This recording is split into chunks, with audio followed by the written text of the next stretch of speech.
Sitting on the stage and comrades present in this hall, great salute to you all. मैं हिंदी में ही बोलूँगा इस उम्मीद से कि कुछ साथियों को शायद हिंदी समझ में आ जाएगी।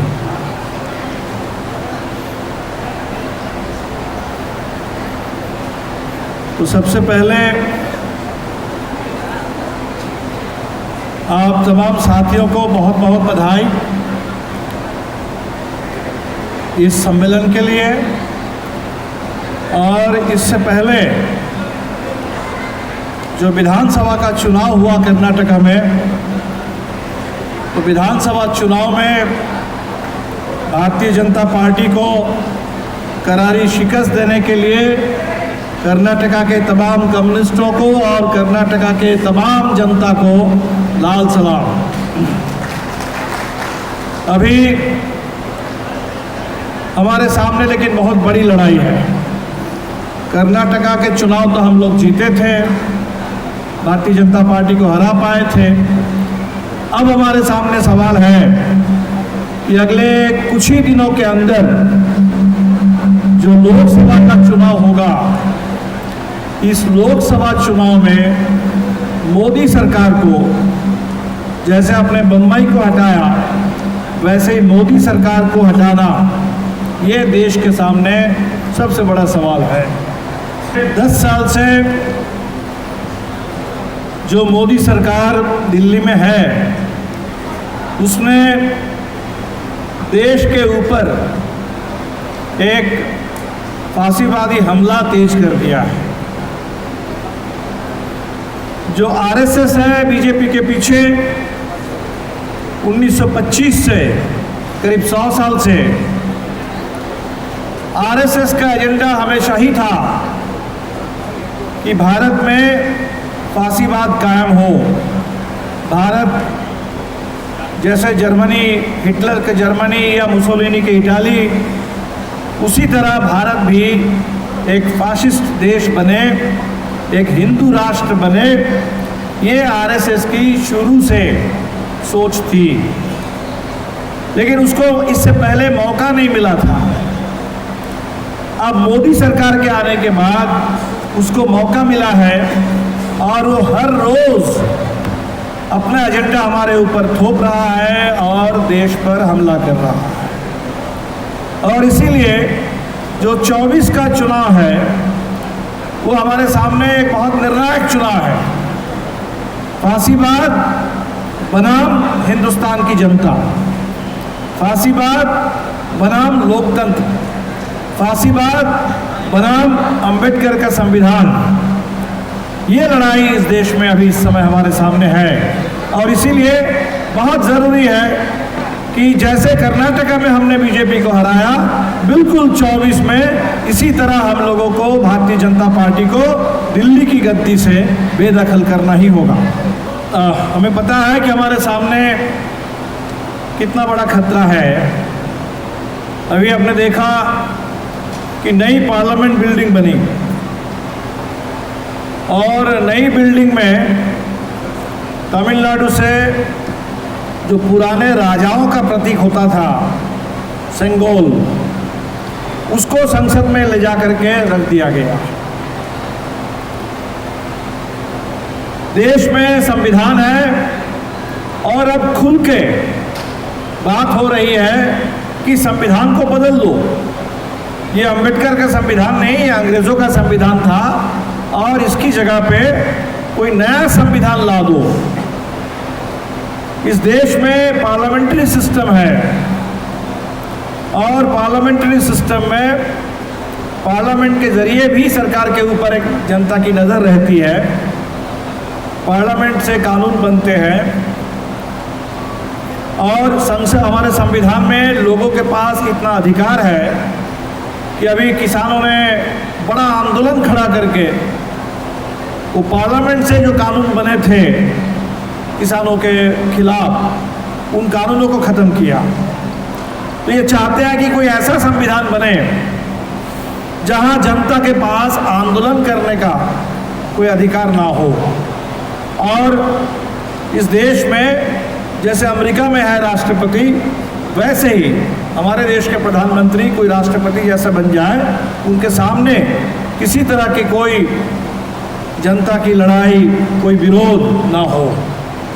कल आपने देखा कि संसद में एक महिला सांसद महुआ मोइत्रा पश्चिम बंगाल से हैं, तृणमूल कांग्रेस की सांसद हैं और बहुत खुल करके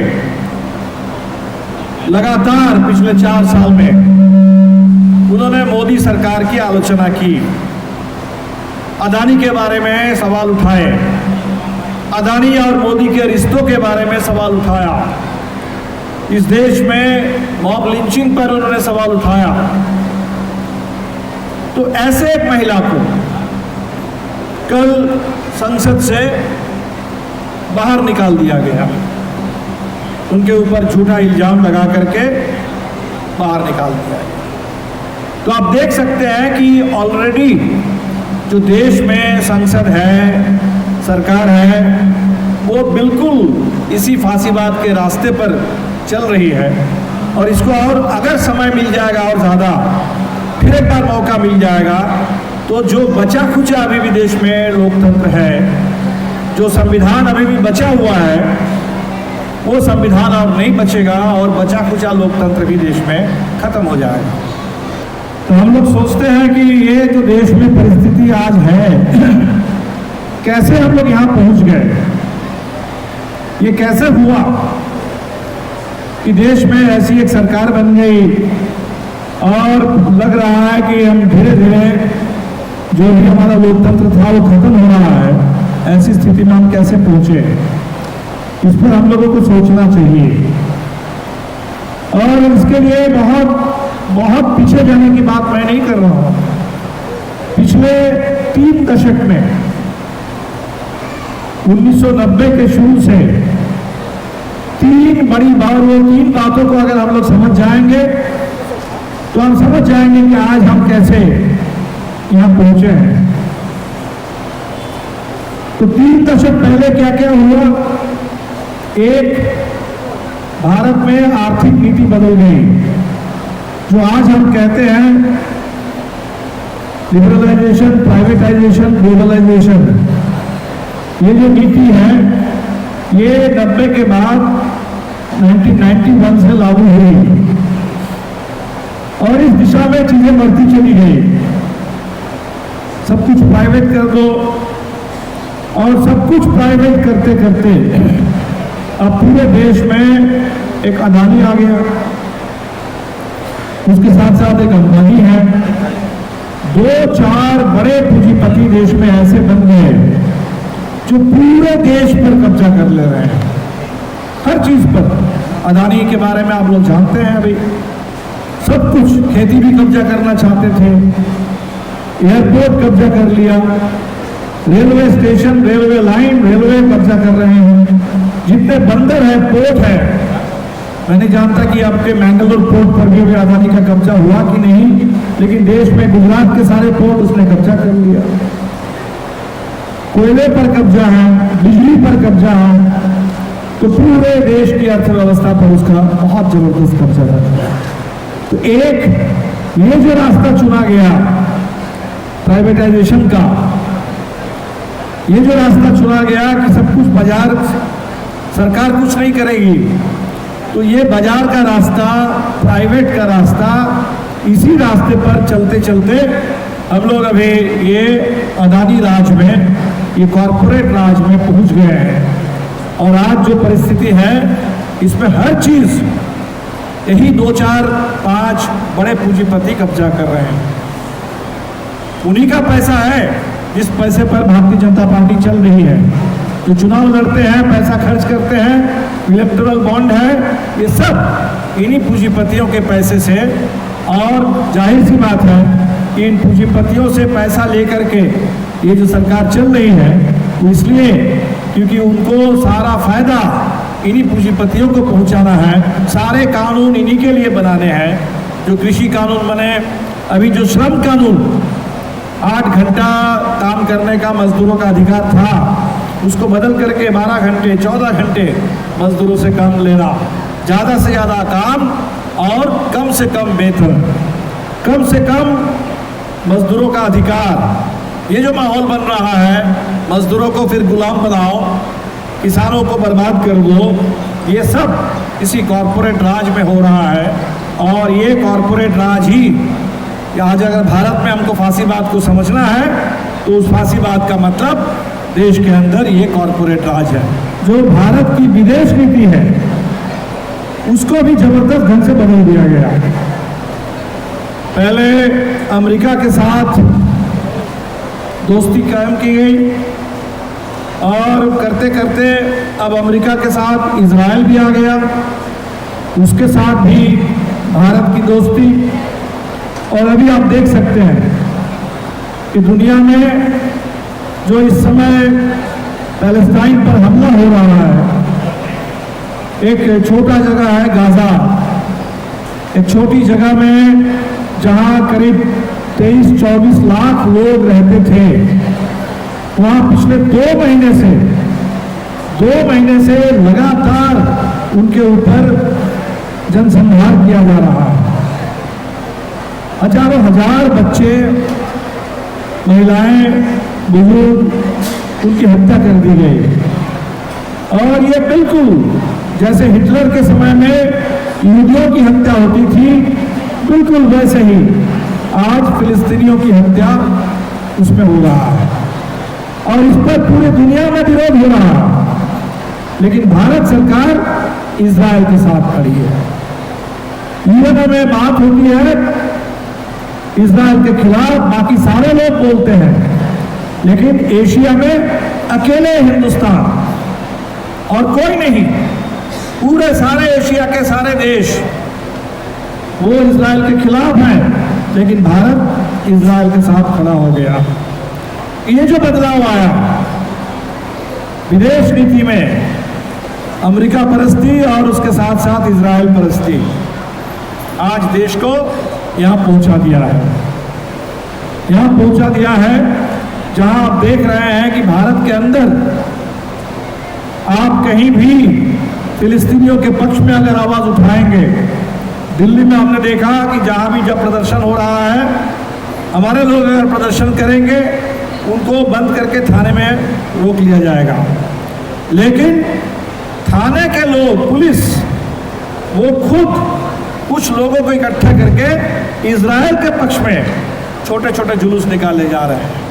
ये जो बदलाव आ गया है, साम्राज्यवाद, अमेरिकी साम्राज्यवाद, उसके साथ साथ इजराइल का ये जो पूरे फिलिस्तीन विरोधी एक तरीके से सबसे साम्राज्यवाद के नंगा नाच फिलिस्तीन में हो रहा है, भारत को इसके साथ जोड़ दिया गया। तो ये जो रास्ता है, हम खुद अंग्रेज़ों को भगा करके भारत में आज़ादी आई, 200 साल लड़ करके, अंग्रेज़ों को खदेड़ करके, गुलामी तोड़ करके हम आज़ाद बने थे। लेकिन आज बिल्कुल हम दुनिया में गुलामी थोपने के लिए जो बड़े साम्राज्यवादी ताकत है, उन्हीं के साथ मिल करके भारत सरकार काम कर रही है। जो बड़ा बदलाव आया पिछले 3 दशक में, तो हम सबको याद है, राम जन्मभूमि के नाम पर अयोध्या में बाबरी मस्जिद को तोड़ करके कि वहाँ राम मंदिर बनाना है, पूरे देश में एक जुनून पैदा किया गया। पूरे देश में दंगे हुए, दिन दहाड़े 6 दिसंबर को बाबरी मस्जिद को शहीद कर दिया गया और अब उस वहाँ राम मंदिर बन रहा है। 22 जनवरी को राम मंदिर का उद्घाटन होगा। तो जिस समय ये हो रहा था, कुछ लोगों को शायद ये लग रहा था कि ये तो देश में पहले भी हुआ, ये फिरका परस्ती बहुत गलत है, दंगे होते हैं। तो ये फिरका परस्ती का सवाल है और फिरका परस्ती के बजाय हमें देश में भाईचारा चाहिए। ये नफरत के खिलाफ हमें देश में एक साथ मिल करके रहना है। लेकिन ये जो अयोध्या में बाबरी मस्जिद को गिराया गया, ये कोई आम फिरका परस्ती का मामला नहीं था। हमने उसी समय ये कहा कि ये दरअसल देश में संविधान के ऊपर हमला है, कानून के ऊपर हमला है। कहीं भी कुछ लोग इकट्ठा होकर के हथियार लेकर के सुप्रीम कोर्ट, संविधान सबको ठेंगा दिखा करके वो अपने मर्जी थोप देंगे। तो अगर इस पर हम रोक नहीं लगाएंगे तो मामला यहाँ रुकेगा नहीं। कुछ लोगों ने ये सोचा था कि चलो ठीक है, एक अयोध्या है, एक मस्जिद है, एक मस्जिद की जगह पर एक मंदिर बन जाने से अगर ये लोग खुश हो जाते हैं और देश में अगर शांति आ जाती है। ये सुप्रीम कोर्ट ने कहा कि गलत हुआ, अयोध्या में जो कुछ हुआ गलत हुआ, लेकिन फिर भी वो हो गया है और इसीलिए अब सबको मिलकर रहना है, वहाँ एक मंदिर बन जाने दो। हमने कहा था कि ये एक मंदिर और मस्जिद का सवाल नहीं है।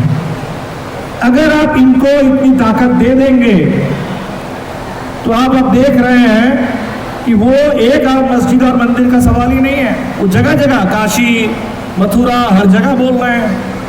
अब उनका बुलडोजर वो सिर्फ मस्जिद नहीं गिराता, वो बुलडोजर कहीं भी किसी भी इलाके में आकर के किसी भी मुस्लिम घर में घुस करके उस बिल्डिंग को गिरा देते हैं।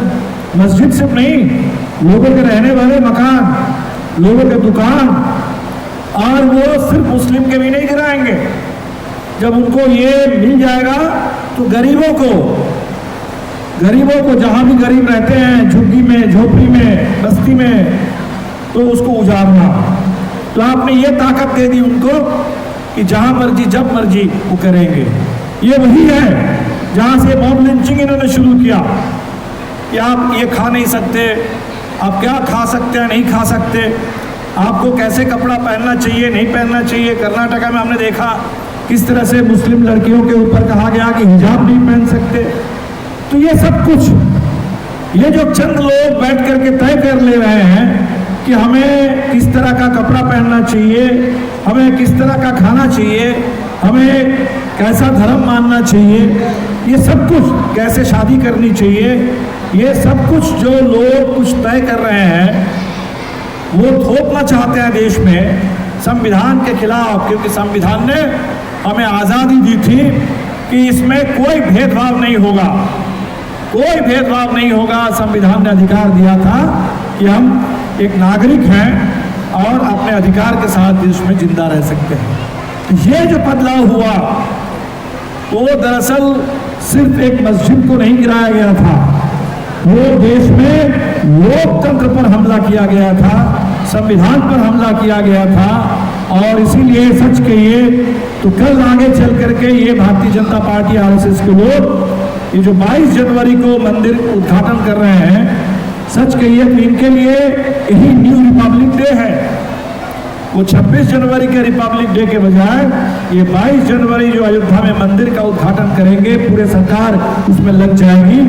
तो ये एक मंदिर का सवाल नहीं है, एक तरह से भारत का जो गणतंत्र है उसके पूरे चरित्र का बदल करके एक हिंदू राष्ट्र कायम करने, इसकी पूरी खुल करके खुली कोशिश वो आज हमारे सामने हो रही है। तो ये तीसरी बात है जो पिछले 3 दशक में बढ़ते बढ़ते आज यहाँ पहुँचा है। तो ये जो हमारे सामने इतना बड़ा खतरा आया, क्या हमें किसी ने पहले बताया नहीं था कि हमारे सामने ऐसे खतरे आ सकते हैं? बिल्कुल बताया था। हमारे आज़ादी के आंदोलन में आज़ादी के लिए लड़ने वाले हमारे नेताओं ने बार बार हमें आगाह किया। और ये जो 2 फोटो आपने लगाए हैं यहाँ, भगत सिंह और अंबेडकर, बाकी लोगों की बात अभी छोड़ते हैं, इन दोनों ने कहा था। भगत सिंह ने क्या कहा था? भगत सिंह ने कहा था कि भाई आज़ादी हमें मिले, लेकिन देखना कि गोरे अंग्रेजों के जगह पर भूरे अंग्रेज राज ना करें। हमारा मकसद ये नहीं कि गोरे अंग्रेजों को हटा करके वहाँ दूसरे लोगों को बैठा दो जो अंग्रेजों के रास्ते पर, नक्शे कदम पर देश में राज करे। तो तो आज बिल्कुल वैसा ही हो रहा है। आज वही अंग्रेजों के चेले बिल्कुल अंग्रेजों की तरह हमारे देश में राज कर रहे हैं। बिल्कुल वैसे ही कोई विरोध करने वालों को जेल में डालते रहे हैं, कभी भीमा कोरेगांव के नाम पर, कभी दिल्ली दंगे के नाम पर। बोलने वाले, लिखने वाले, कोई पढ़ाने वाले प्रोफेसर हैं, कोई बोलने वाला, कोई छात्र नेता है, सबको, कोई दलित बुद्धिजीवी है, कोई महिला है ह्यूमन राइट्स के लिए लड़ने वाली, कोई आदिवासी नेता है, सारे लोगों को जेल में डाल रहे हैं जैसे अंग्रेज डालते थे। दूसरा, बाबा साहब अम्बेडकर। बाबा साहब अम्बेडकर ने बहुत साफ कहा था कि अगर भारत में हिंदी राज बनेगा तो देश के लिए ग्रेटेस्ट कैलामिटी, सबसे बड़ा हादसा ये साबित होने वाला है। ये दो वार्निंग जो आजादी के आंदोलन के दौर में संविधान जिस समय पारित हो रहा था उसी समय भगत सिंह ने दिया, बाबा साहब अम्बेडकर ने दिया। तो वार्निंग हमारे पास था, लेकिन एक्सीडेंट आज हो रहा है और इसीलिए हम लोगों के सामने ये चुनौती है कि इस हादसे से, इतने बड़े कैलामिटी से हम देश को, जनता को, हमारे देश के लोकतंत्र को, संविधान को कैसे बचाएं, ये हमारे सामने इस समय सबसे बड़ी चुनौती है। तो इसी लड़ाई में आज हमारे सामने हमें तय करना है कि इतनी बड़ी लड़ाई को हम कैसे लड़ेंगे और कैसे जीतेंगे। तो वो जो 3 हमने बताया कि कॉरपोरेट की ताकत है, कॉरपोरेट राज है, इसके खिलाफ हम देख रहे हैं देश के किसान लड़ रहे हैं, मजदूर लड़ रहे हैं। तो किसानों की बड़ी एकता, मजदूरों की बड़ी एकता, बड़ी लड़ाई, छात्र नौजवान लड़ रहे हैं नई शिक्षा नीति के खिलाफ। तो एक तो हमारे सामने ये संघर्ष का रास्ता है। दूसरा, हमने बताया कि इस देश में ये जो अमेरिका और इजराइल के साथ हिंदुस्तान को जोड़ दिया गया, इसके खिलाफ हमें निश्चित तौर पर ये साम्राज्यवाद के खिलाफ अपनी आवाज को बुलंद करना होगा। और तीसरा, ये जो संविधान पर हमला है, ये जो पूरे देश में हर जगह हिंदू मुस्लिम के नाम पर देश को विभाजित करने की पूरी कोशिश हो रही है, इसके खिलाफ भी हमें जबरदस्त ढंग से जो संविधान के हमारे मूलभूत सिद्धांत हैं, लिबर्टी, इक्वालिटी, फ्रेटर्निटी, सबकी आज़ादी, सबकी बराबरी और आज़ादी और बराबरी के आधार पर आपस में भाईचारा, ये जो उसूल है, इस उसूल पर पूरे देश को हमें गोलबंद करना होगा।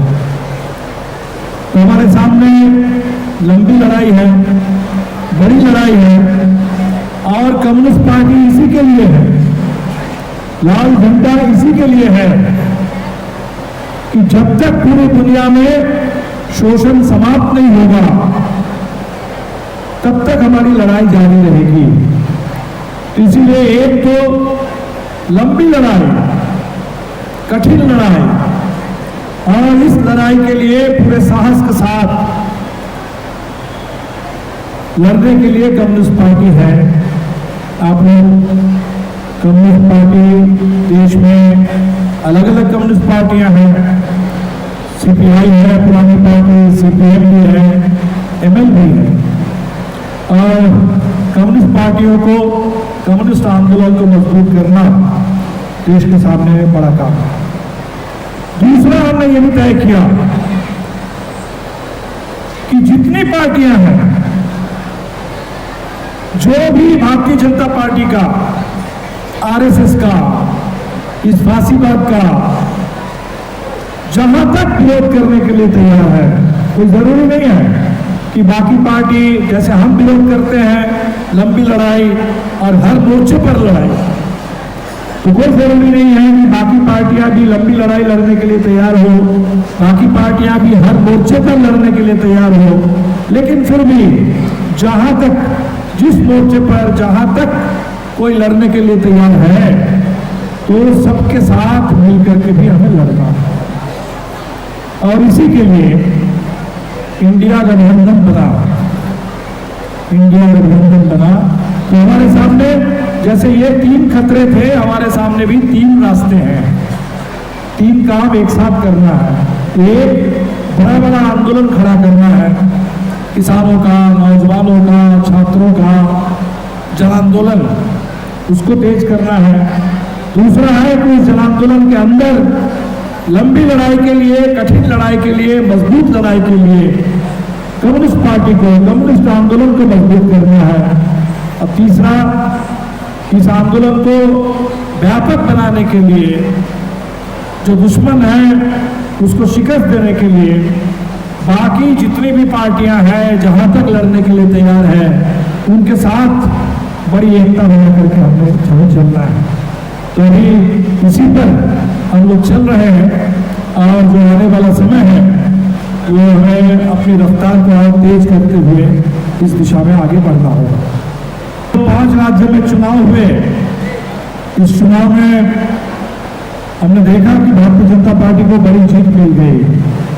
कर्नाटका की तरह तेलंगाना भी अभी कांग्रेस के पास है, लेकिन मध्य प्रदेश, छत्तीसगढ़, राजस्थान, तीनों राज्य में भारतीय जनता पार्टी की जीत हुई। और इससे भी ज्यादा जो चिंता की बात है, इन तीनों राज्य में जो आदिवासी और दलित, जो एससी और एसटी की सीटें हैं, वहां बहुत ज्यादा भारतीय जनता पार्टी को ताकत मिल गई। तो हमारे लिए रास्ता बहुत साफ है कि आंदोलन को तेज करना होगा।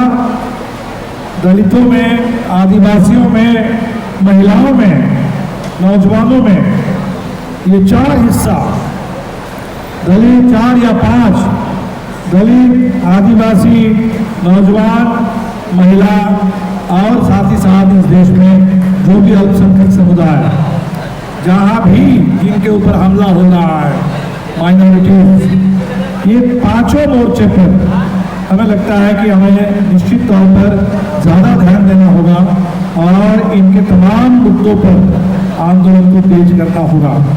और तभी बिल्कुल संभव है कि 2024 में, 24 के चुनाव में पूरे देश में जैसे दक्षिण भारत में हो रहा है वैसे ही उत्तर में भी, वैसे ही देश के तमाम हिस्सों में हम भारतीय जनता पार्टी और मोदी सरकार के खिलाफ एक निर्णायक माहौल बना पाएंगे। आपका ये जो सम्मेलन है, जो चर्चा हम कर रहे हैं, इससे इसको बल मिले और आने वाले दिन में कर्नाटका के अंदर, कर्नाटका के हर हिस्से में, चाहे वो ये रायचूर का इधर का हिस्सा हो, दलितों के बीच में आंदोलन हो, चाहे यहाँ कुर्ग में आदिवासियों के बीच में काम हो, हर तरह के मजदूर, उनके बीच में, किसानों के बीच में, खेत मजदूरों के बीच में, महिलाओं के बीच में जो आप आंदोलन का रास्ता चुने हैं, इस रास्ते पर और ज़्यादा ताकत के साथ और ज़्यादा बड़े संकल्प के साथ और बड़ी संख्या में हम लोग आगे बढ़ पाएंगे। इसी उम्मीद के साथ आपके इस सम्मेलन के संपूर्ण सफलता की मैं कामना करता हूँ और कर्नाटका के तमाम कम्युनिस्टों को और कर्नाटका के तमाम लड़ने वाले साथियों को फिर एक बार लाल सलाम, इनकलाबी सलाम पेश करता हूँ।